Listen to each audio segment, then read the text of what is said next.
नमस्कार दोस्तों, इस दीपावली के अवसर पर बहुत बड़ी रहस्यमय जानकारी आपके सामने लेकर आए हैं। परमेश्वर कबीर साहिब जी कहते हैं, एक राम दशरथ का बेटा, एक राम घट घट में बैठा, एक राम का सकल पसारा, एक राम दुनिया से न्यारा। दोस्तों, आखिर कौन है वह सबसे बड़ा राम जिसकी भक्ति करने से हमें मोक्ष प्राप्त हो सकता है? क्या भगवान राम की भक्ति करने से हमें मोक्ष प्राप्त हो सकता है या नहीं? जानिए शास्त्रों के आधार पर। आखिर भगवान राम को किसके श्राप से राज्य छोड़कर वनवास जाना पड़ा तथा सीता जी को युद्ध करके घर लाने के बाद भी घर से निष्कासित करना पड़ा? इस रहस्यमय जानकारी के लिए देखिए पूरी वीडियो। आओ इस दिवाली कुछ नया करें। इस दिवाली पटाखों को ना कहें। इस दिवाली जुआ सट्टे को ना कहें। हर बुराई से दूर रहें और कुछ नया करें। इस दिवाली हम आपके लिए कुछ नया बताने जा रहे हैं जिससे आपका जीवन ही बदल जाएगा। तो सबसे पहले ये जानते हैं कि दिवाली मनाते क्यों हैं। त्रेता युग में श्री रामचंद्र जी के वनवास से अयोध्या लौटने की खुशी में दिवाली मनाई जाती है।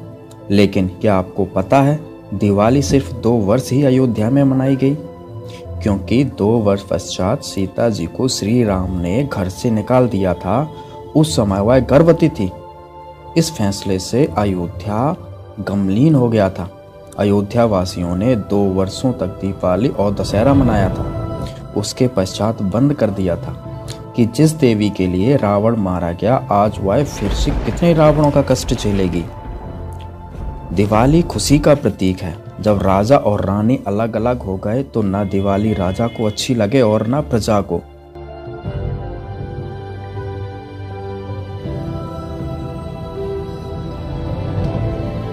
इसलिए दिवाली का पर्व उसी समय बंद हो गया था जो 2 वर्ष मनाया गया था। उसी आधार से भोली जनता यह पर्व मना रही है। अब आप खुद ही विचार कीजिए, क्या दिवाली मनाना सही है? जिसके कारण वर्तमान में प्रदूषण से सभी परेशान, जीव जंतुओं की हत्या, मिठाइयों में मिलावट, दिवाली के दिन ही पटाखों की शोरगुल में लूट और हत्याओं का अंजाम दिया जाता है।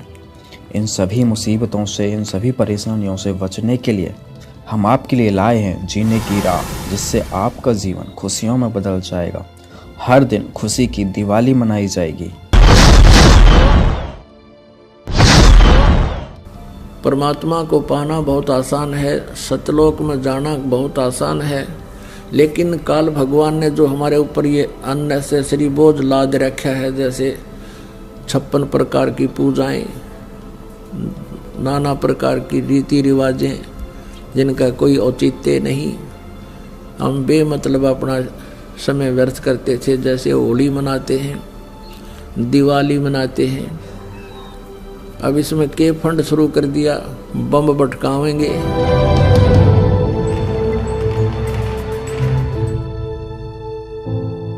कितना प्रदूषण हो जाता है। किसी की आंख में डाला, आंख फूट गई, किसी के कपड़े जल गए, किसी के खेतों में पूड़ियाँ जल गई, किसी का घर में आग लग गई, और प्रदूषण निरा। और सारी रात बड़ा है बड़ कोई मरीज है, बीमार है, उसने वो परेशानी रहे। ये कोई खुशी का तरीका है? और फिर उद्देश्य क्या? बिला इस दिन भगवान श्री राम सीता ने लेकर आया था, दिवाली वाले दिन वापस आया था, और वह गई भी तो थी कड्डी सन 2 साल बाद से। फिर वो क्यों ना मनाया जिस दिन वह माँ दुखी रही, सारी उम्र तंग पाई? इस एक दिन के दिवाली वाले दिन ने के दे दिया सीता जी को। आजीवन भटकती रही, एक जंगल में टाइम पास किया, 2 बच्चों को लेकर के रहती थी। तो ये काल ने हमें ऐसा बना रखा है कि हम या तो भक्ति करें, नहीं करें तो ड्रामा सा करें, बस फिर इनको डाल दे इसमें 84 लाख योनि। सीता जी के को रावण की कैद से छुड़वाने के लिए भगवान ने कितना प्रयत्न किया, श्री राम ने, और करोड़ों व्यक्तियों की हत्या होगी सीता जी को रावण की कैद से छुड़वाने के लिए। दिवाली किस उपलक्ष्य में मनाई जाती है कि श्री राम जी अयोध्या लौटे थे सीता जी को संग लेकर के। इसलिए उस खुशी में दिवाली दीपावली मनाने लगे, घर घर में दीप जगाने लगे। और कुछ ही दिनों के बाद सीता जी को स्वयं ही निकाल दिया घर से। उसका दुख कभी नहीं मनाया हमने। कहने का भाव ये है कि जो दिवाली मनाने का तरीका हमने अपना लिया ये बिल्कुल गलत है। दीपावली के दिन भगवान की कथा करनी चाहिए, ये बकवाद नहीं करनी चाहिए जो हम कर रहे थे। और सीता जी के वियोग का हमें दुख होना चाहिए। सारा जीवन बेचारी ने कहा ऋषियों के आश्रमों में भूखे प्यासे बिताया, पति कहाँ, पत्नी कहाँ, बच्चे कहाँ। तो ये कोई मर्यादा भी हम नहीं मानते और इन भगवानों के हम आचरण भी नहीं कर सकते, इनकी लीलाओं के भी आचरण हम नहीं कर सकते। कहने का भाव यह है कि ये जो परमात्मा था उसकी तो हमें जानकारी हुई नहीं, और जो भगवान नहीं थे उनको हमने प्रभु मान लिया। हम रोज दिवाली मनाते हैं, भगवान के गुण गावा, उनकी चर्चा करें, उनको याद करें, और रोज दिवाली मनावा, सुबह शाम याद करें भगवानों को। हम 364 दिन बाट ना देखा दिवाली मनाने की, इसकी खुशी मनावें, सीता जी के आने की खुशी और विछुड़न का गुम कति नहीं। ये कैसे हो सकता है? तो यहाँ तो एक थोड़े से दिन तो खुशी तरह ही हुआ, 10 महीने, 2 महीने, 6 महीने, 1 वर्ष, और दुख रहा वो सारी उम्र बेचारी को। पुण्यात्मा, एक परमात्मा को छोड़कर, पूर्ण ब्रह्म को छोड़कर अन्य किसी भी देवी देवता की या किसी हम प्रभु की, ब्रह्म की साधना करते हैं, वो मोक्षदायक नहीं है। वो आपको जन्म मृत्यु के इस दीर्घ रोग से नहीं छुड़वा सकती। और जो हमारे प्रारब्ध के जो पाप कर्म हैं उनको भी पूर्ण परमात्मा ही नाश कर सकता है। नहीं तो आप जी के पास इतिहास है हमारे भगवानों का जिनको हम परमात्मा माना करते थे, जैसे श्री विष्णु जी, उनके अवतार श्री रामचंद्र जी, श्री कृष्ण जी। सत्संग में आपको बताया था कि वो भी अपने प्रारब्ध के कर्मों को समाप्त नहीं कर सके, उनको भोग कर ही समाप्त किया। भगवान श्री रामचंद्र जी पर जाता था कि ये सर्वेश्वर हैं, महेश्वर हैं, सर्वशक्तिमान हैं, सब दुखों का निवारण कर देते हैं। यानी विष्णु भगवान कहो, चाहे श्री रामचंद्र जी कहो या श्री कृष्ण जी कहो। तो हम ये सोचा करते थे कि ये भगवान हमारे दुखों का निवारण करते हैं, ये समर्थ शक्ति है।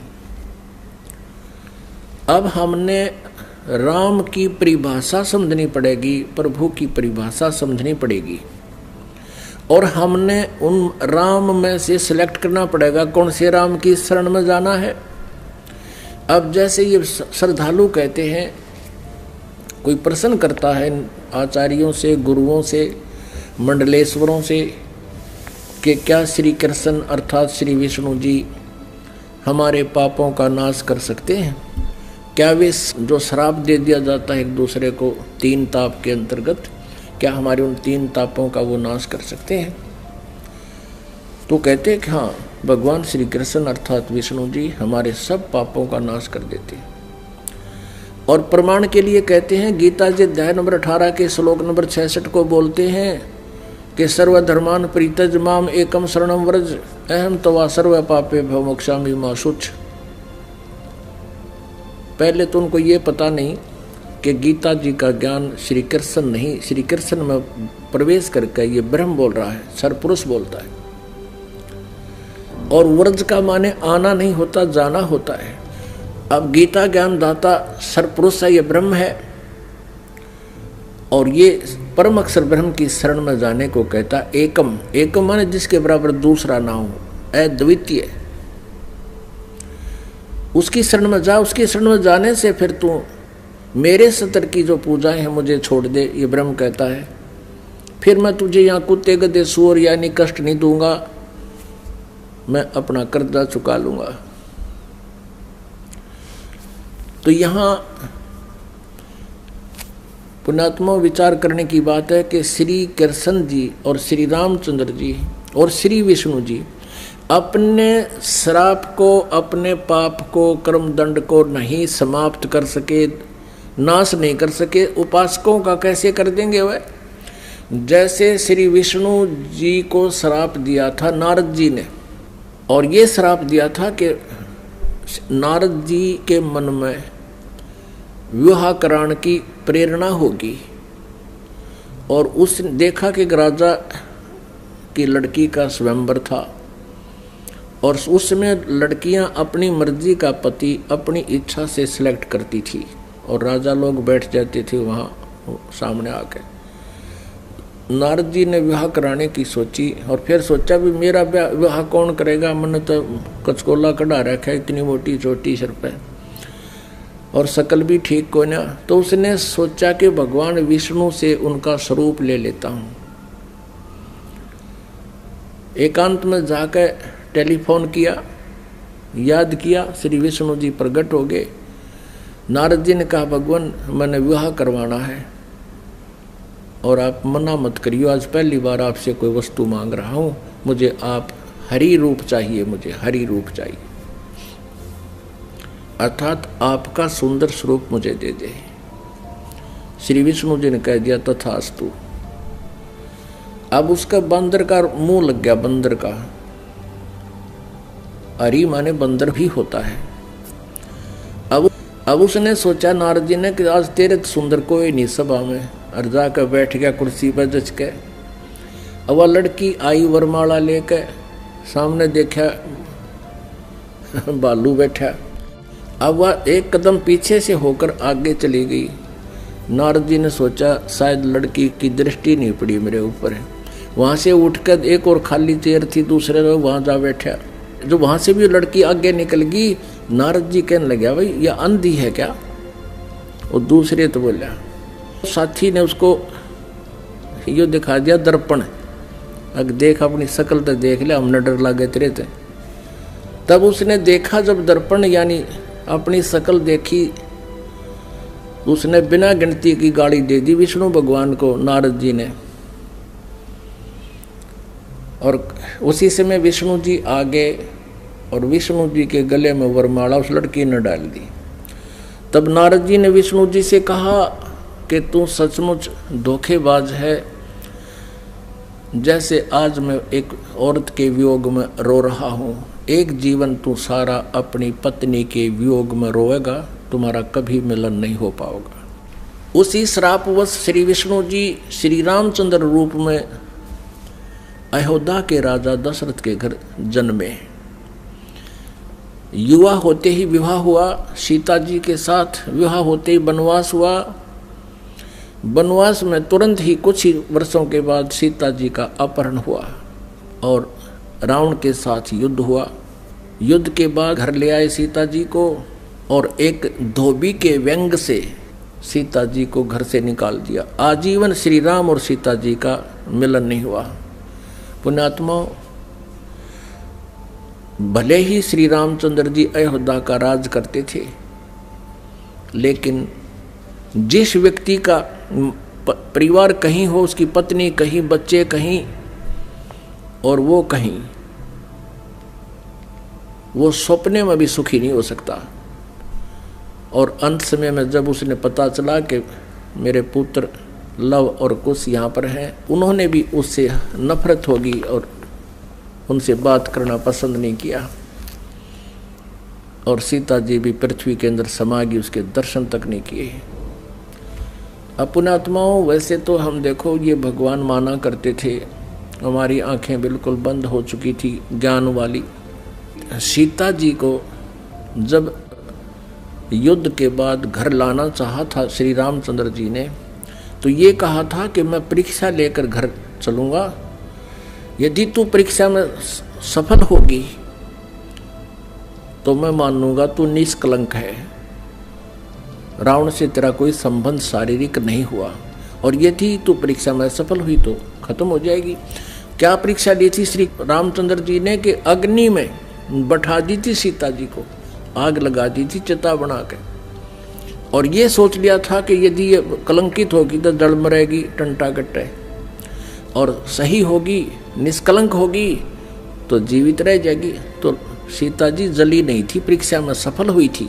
उसके बाद फिर आकर के एक धोबी ने कह दिया, अपनी पत्नी ने कुट्टा था, वह कहता 2 दिन उस तो दुखी होकर अपने चली गई होगी मित्र प्यारी अपनी सहेली के यहाँ। और जब वो वापस आई तो उसने रात ने कुटा था और ये कह रहा था कि मैं ये दशरथ का बेटा रामचंद्र नहीं हूँ जो 12 वर्ष रावण के पास रही और फिर उसको अपने घर पे रखे बैठा है। उस समय राजा लोग एक विशेष न्यायकारी होते थे, भेष बदल कर अपनी नगरी में घुमा करते थे, कोई व्यक्ति दुखी तो नहीं है।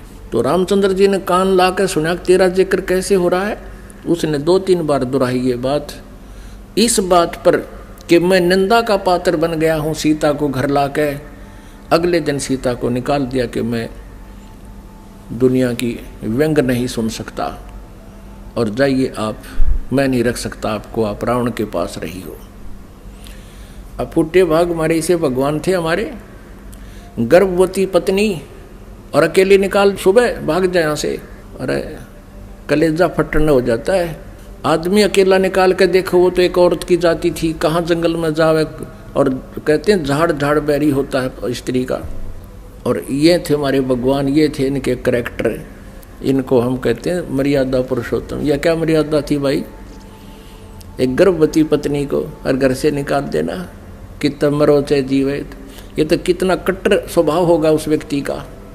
अब कहने का भाव ये है पुण्यात्माओं, श्री रामचंद्र जी को जब पता चला, उसने अश्वमेघ यज्ञ करी थी, घोड़ा छोड़ दिया, लव कुश ने पकड़ दिया, रामचंद्र जी के छक्के छुड़ा दिए।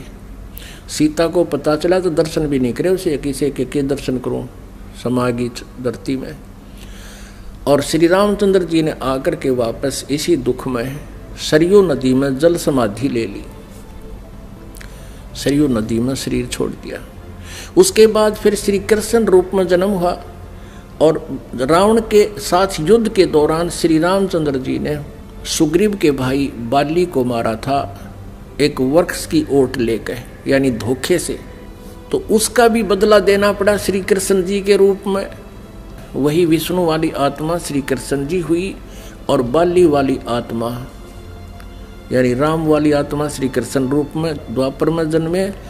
और बाली वाली आत्मा एक शिकारी बना और उसने एक विषाक्त तीर बनवा लिया और श्री कृष्ण जी के पैर में तलवे में तीर मार दिया विषाक्त, जिसके कारण उसकी मृत्यु हुई श्री कृष्ण जी की। श्री कृष्ण जी ने जब पूछा उससे, उस पारधी से, शिकारी से, शिकारी ने भगवान से कहा कि हे राजा, हे राजन, मेरे से गलती धोखे से आपके पैर में तीर लग गया।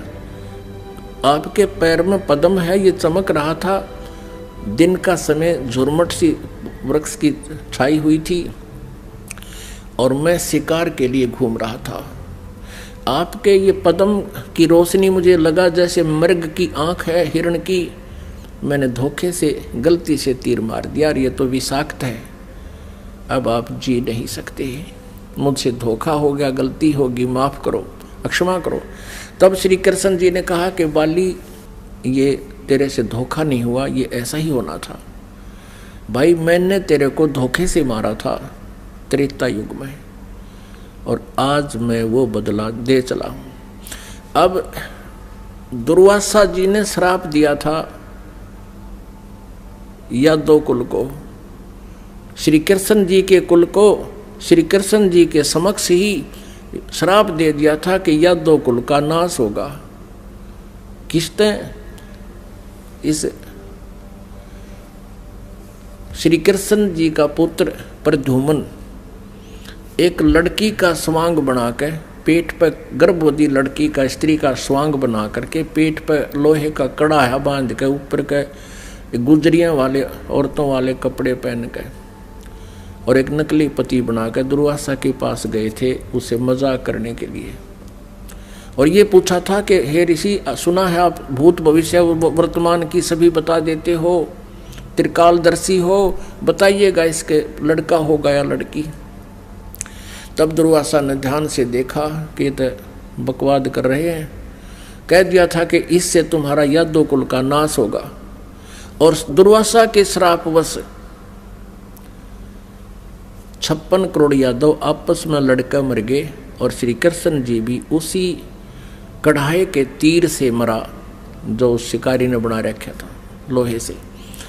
अपना आत्मा जब श्री कृष्ण जी, श्री रामचंद्र जी और श्री विष्णु जी तीनों रूपों में वो स्वयं हैं, वो अपने भी श्राप को यानी कर्म के दंड को नाश नहीं कर सके तो श्रद्धालु के कैसे कर देंगे। एक भक्त ने प्रश्न किया कि क्या श्री कृष्ण यानी विष्णु जी में कोई शक्ति नहीं है? जैसे श्री कृष्ण जी अर्थात विष्णु जी राजा मोरध्वज के घर गए थे, वहां उनके पुत्र ताम्रध्वज को आरे से चिरवा कर और उनको जीवित कर दिया था जब वो मृत्यु को प्राप्त हो गए थे। पुण्यात्मा कबीर परमेश्वर जी ने फिर ये इसका उत्तर दे रखा है, क्योंकि श्री आदरणीय धर्मदास साहिब जी ने भगवान से ये प्रश्न किया था कबीर जी से कि हे भगवान, हमने सुना है श्री कृष्ण जी ने मोरध्वज राजा के पुत्र को आरे से चरवा कर वो मृत्यु को प्राप्त हो गया था, उसको जीवित कर दिया था, और आप कहते हो कि ये समर्थ नहीं है, ये कोई परिवर्तन नहीं कर सकते। भगवान ये क्या छोटी बात है? तब परमात्मा कबीर परमेश्वर जी ने कहा था कि धर्मदास, जब महाभारत के युद्ध में और अभिमन्यु की मृत्यु हो गई थी, जो सुभद्रा पुत्र थे, और सुभद्रा श्री कृष्ण जी की सगी बहन थी, श्री कृष्ण जी अभिमन्यु को जीवित नहीं कर सके, वहीं पर वे विद्यमान थे। अब धर्मदास साहब ने पूछा कि हे भगवान, कारण क्या था? तब परमेश्वर कबीर जी ने कहा कि ये भगवान आपकी आयु और श्वास को घटा बढ़ा नहीं सकते। अभिमन्यु की आयु इतनी थी, उसके प्रारब्ध में ये परिवर्तन नहीं कर सकते। सुभद्रा रोए थी, भगवान श्री कृष्ण रोए थे अपनी बहन के दुख में, पांचों पांडव रोए थे और उनका कुल नाश हुआ था। तो वहां थी समर्थता दिखाने का समय, वहां था, उसको जीवित कर देते। और वहां क्यों जीवित कर दिया ताम्रध्वज को? क्योंकि उसकी आयु शेष थी, उसके श्वास शेष थे। इतनी क्षमता इनमें है कि इन टूटे फूटे शरीर को ये ठीक कर सकते हैं, लेकिन श्वास नहीं बढ़ा सकते, कर्म दंड को ये समाप्त नहीं कर सकते। तो परमात्मा ने कहा, तुम कौन राम का जब तेजापम, तात कटे न ये तीनों तापम। तुम किस राम का भजन करते हो जिस कारण से आपकी साधना से, आपके द्वारा बताए गए इस मंत्रों से आपके अनुयायियों को लाभ नहीं हो रहा। आप उन भगवानों की भक्ति कर रहे हो जो आपकी किस्मत में लिखे हुए उन पापों का वो नाश नहीं कर सकते। और वेद बताते हैं परमात्मा घोर पाप भी नाश कर दे। तो इससे सिद्ध है आपको वो परमात्मा मिला नहीं है जिसकी तरफ वेद संकेत करते हैं। इति सिद्ध। वो परमात्मा कौन है? यजुर्वेद अध्याय नंबर 5 के और श्लोक नंबर 32 में कहा है, उसी कसी माने वो पूर्ण शांतिदायक है। गीता अध्याय नंबर 18 के श्लोक नंबर 62 में गीता ज्ञानदाता कहता है कि अर्जुन, तू सर्वभाव से उस परमेश्वर की शरण में जा, उसकी कृपा से तू परम शांति को और सनातन परम धाम को यानी शाश्वत स्थान को, अविनाशी स्थान को, सत्यलोक को प्राप्त होगा, परम शांति को प्राप्त होगा। अब वेद क्या बताते हैं? यजुर्वेद अध्याय नंबर 5 श्लोक नंबर 32 में कहा है, उसी कसी यानी जो पूर्ण शांतिदायक है। कबीर असी, वो कबीर है, वो कबीर परमात्मा है। वेदों में उसको कबीर देव कहते हैं, हम उसको कबीर साहब कहते हैं, और कुरान शरीफ में उसको अल्लाहु अकबर कहा है। वो कबीर असी, बमभारी असी, वो कबीर परमात्मा है जो बमभारी माने बंधनों का, अरी माने शत्रु, जो बंधनों का शत्रु है। अंगारी असी जो पाप नाशक है, पापों का शत्रु। अग माने पाप, अरि माने शत्रु, जो पापों का शत्रु है, जो पाप नाशक है।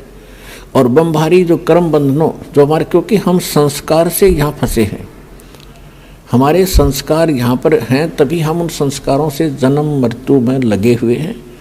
कभी किसी से हमारा संयोग है, किसी के हम पुत्र बन गए, किसी की पुत्री बन गए, किसी के पति बने, किसी की पत्नी बने। तो ये संस्कार हमारे जो हैं, इनके कारण हम बंद में हैं। और ये काल की बंद है, कैद है, बंदी ग्रह है। तो फिर परमात्मा खुद बताते हैं कि बंदी छोड़ हमारा नामम, अदर अमर है अस्थिर ठामम। अमर करूं सतलोक पठाऊं, ताते बंदी छोड़ कहाऊं। अमर करूं, तुम्हें यहाँ सदा के लिए सुखी कर दूंगा, जन्म मृत्यु से रहित कर दूंगा, तुम्हारे सब पापों का नाश करूंगा, सब संस्कार और बंधन यहाँ से समाप्त कर दूंगा, इसलिए मैं बंदी छोड़ कहलाता हूं। अनंत कोट ब्रह्मांड में बंदी छोड़ कहाँ आए, सो तो एक कबीर हैं जो जननी जने नमाए। आदरणीय गरीबदास साहिब जी गांव छुड़ानी जिला झज्जर वाले, हरियाणा वाले को परमात्मा मिले थे। 10 वर्ष की आयु थी तब उनकी। किसान के घर जन्म था, जाट जाति में, खेतों में अपना पशु चरा रहे थे, गव्वें चरा रहे थे। वहां परमात्मा आए सतलोक से, जैसा उनके नियम में है, अच्छी आत्माओं को मिलते हैं, उनको अपने ज्ञान से परिचित कराते हैं, सतलोक ले जाते हैं। तब उनको सचमुच वो एकदम दृश्य सारे सत्य महसूस हुए और परमात्मा ने उनके अंतःकरण में वो यथार्थ ज्ञान योग उनका खोल के और वो फीड कर दिया था, यथार्थ ज्ञान उनके अंदर भर दिया था। परमात्मा के ज्ञान से, परमात्मा के से प्राप्त दिव्य दृष्टि से गरीबदास साहिब जी ने फिर बताया, अनंत कोटि ब्रह्मांड का एक रति नहीं भारे, सतगुरु पुरुष कबीर हैं ये कुल के सिरजनहार। यानी हमारे सदग्रंथ बताते हैं कबीर इज गॉड, आंखों देखा वो महापुरुष बताते हैं Kabir is God. Who Kabir, वो कौन कबीर? अनंत कोट ब्रह्मांड का एक रति नहीं भारे, सतगुरु पुरुष कबीर हैं ये कुल के सिरजनहार। हम सुल्तानी नानक तारे दादू को उपदेश दिया, जात जुलाहा भेद न पाया वो काशी माहे कबीर हुआ। अब स्पष्ट भी कर दिया कि हु कबीर, जो काशी में जाति जुलाहा धानक रूप में रहा करते थे, वो है वो भगवान सिरजनार। गरीबदास साहिब जी कह रहे हैं कि मुझे और इब्राहिम सुल्तान अधम, एक मुसलमान राजा था इराक देश का, उसको और आदरणीय दादू साहिब जी को, आदरणीय नानक साहिब जी को हम सुल्तानी नानक तारे और दादू को उपदेश दिया, जात चुलाहा भेद नहीं पाया वो काशी माहे कबीर हुआ। अब स्पष्ट कर रहे हैं गरीबदास साहिब जी कि मुझे पार किया, दादू साहिब जी को पार किया, नानक जी को पार किया। अब दादू साहिब जी को परमात्मा ऐसे ही मिले थे जैसे गरीबदास साहिब जी को मिले थे। तो उन्होंने कहा था, जिन मुझको निज नाम दिया सोए सतगुरु हमार, दादू दूसरा कोई नहीं ये कबीर सिरजनहार। दोस्तों, आप भी अपने घरों में रोज खुशियों के दीप जलाना चाहते हैं तो आज ही विजिट करें हमारी वेबसाइट www.jagatgururampalji.org और डाउनलोड करें निःशुल्क पुस्तक जीने की राह। जीने की राह पुस्तक आप फ्री SMS द्वारा भी मंगा सकते हैं। निःशुल्क पुस्तक मंगाने के लिए व्हाट्सएप या SMS करें हमारे निम्नलिखित नंबरों पर। और संत रामपाल जी महाराज के मंगलमय प्रवचन देखिए इन चैनलों पर।